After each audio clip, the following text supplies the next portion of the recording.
Dip Doundou Guiss nee na dégg na lépp li nga xamante ni yéen rappeurs yi yeneen ko koy wax nee na pour yéen da leen fàttewul kenn te du fàtte kenn nee na du leen may yenn yi moom du leen ko may comme Ngaaka Omzo Dollar One Lyrical ñëpp mais Dip des fois ci communication da nga ko doon dégg mu naan man du ma nekk fii di classante yooyu man dama ko dépassé mais interview bi nga xam ne seq na ko Dj Bara bu ñuul di ko bëggee lu bëri moom mi nga xamante ni tey jii nii invité woon na Dip yaatal ci album bi lu bëri foofu noonu Dip moom nee na ñi nga xamante ni ñu ngi koy wax lu ne fàttewu leen te du leen may dara kon c'est-à-dire que moom kon pare na pour jéem ak gars yi ndax si album bi pig na si Ngaaka ni ko sa rapport nee na mooy king ba pare di lëmbal ci kanamu président loolu moom Ngaaka la ko wax direct da assumé na ko ci interview bi cover album bi sax wax na si ndax jaaxaloon nañu bëri mais cover bi moom nee na moom ay décision la jël décision yoo xamante ni nee na ci dundam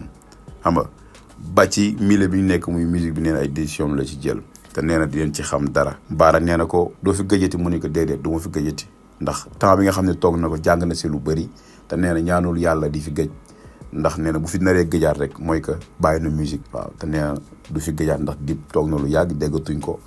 si lu ñëwee jox ñu album bi lépp fii la ñu fekk muy album boo xamante ni nice na trop en tout cas comme que nag moom nee na du fi gëj génne na album bi xëy na am na yeneen projet yoo xamante ni mu ngi koy bëgg a tegaat aca gars yi yéen tamit seen réaction ci commentaire yi Dip li nga xamante ni wax na ko ci interview bi nga xam ne mu ngi ko doon def ak Dj Bara par rapport ak li nga xamante ni Dip wax na ko aca ci commentaire te boo leen commentaire bu leen fàttee abonné yéen ñuy doog a dugg chaîne bi te boo leen abonné na pare ngeen ba seen close notification ba vidéo bu ñu dugal ngeen mën ko am